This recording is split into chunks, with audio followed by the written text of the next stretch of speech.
Serious important issues to be raised here today, and I want to again raise the important and serious issue of workers' rights. It's the first opportunity since May Day, International Workers' Day last Wednesday, and I contacted the Minister for Employment so she would be aware that I was going to be asking this question for clarity.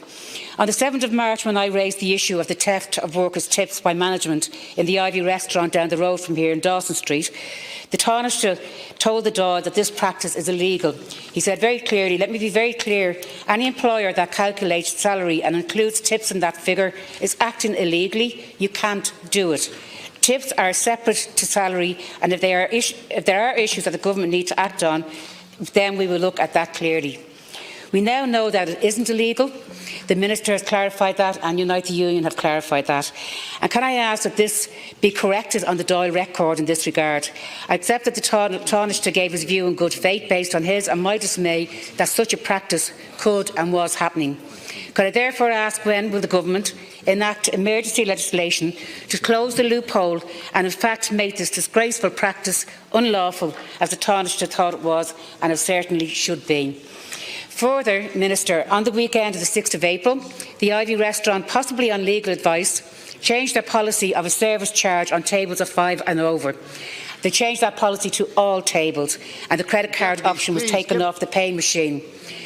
And obviously customers believe that this service charge is going to waiting staff and backroom staff. It's not. And can I put in the record of the Dáil that service charge is discretionary. If you as a customer are happy with your server, always pay your server in cash. This area has to be legislated for immediately as well. And the last point I wanted to raise, Minister. In recent days, another large employer, Peter Marks, imposed a new training fee for trainees. They explicitly did this to recoup from trainees the benefit of the abolition of training rates to low-paid workers following the government's much trumpeted and very welcome enactment of the Employee Miscellaneous Provisions Act 2018.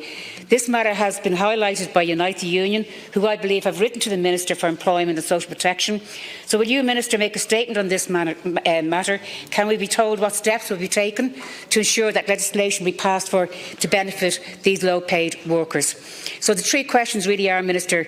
One, when does your government and Minister intend to bring in emergency legislation to close the loophole of low-paid workers not accessing customers' tips and service charge?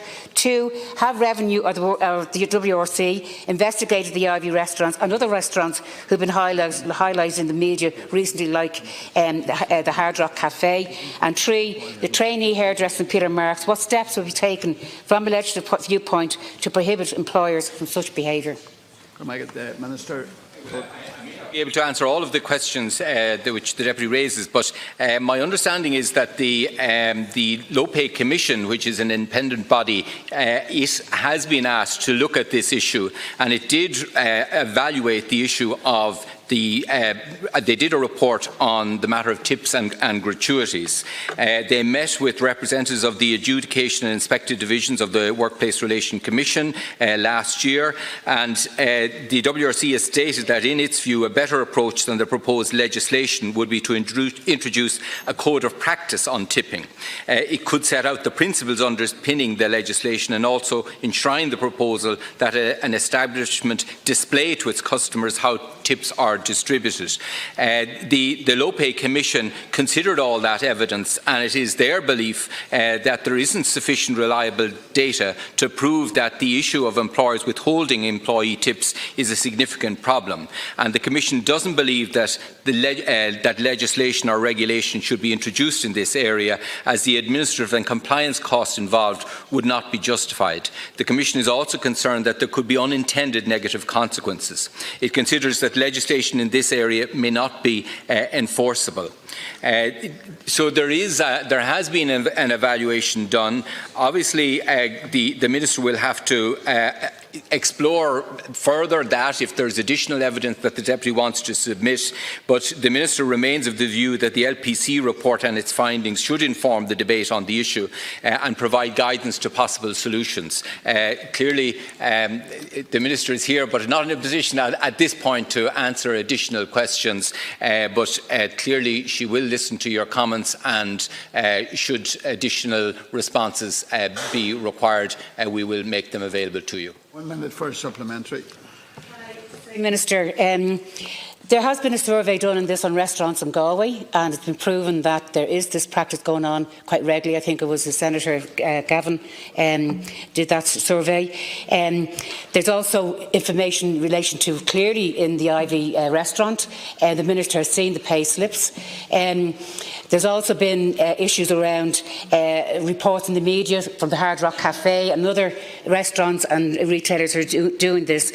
This is a very, very low practice of employers just being very, very greedy and taking money from the mouths of their workers who are trying to make a living, low-paid workers, those low-paid workers that get up early every single morning, work late every single night and stand on their feet all day. And we should be, and you should be as a government, protecting these workers as best you can. So we're talking about a code of practice here. Is that a statutory instrument you're looking at bringing in relation to tips? We could also look at banning a business could be banned from adding a service charge or forced to make it clearer that the charge is discretionary. I think we have to look at those angles, and you didn't really answer the question about Peter Marks either. Final response. Well, to take up your point, there's no doubt if the Minister can secure a sectoral agreement, that would have a force of law. Like under our legislation, such an agreement, if it can be put together, would have enforceability. And that would be an ideal outcome. I know the Minister is working to try and secure that.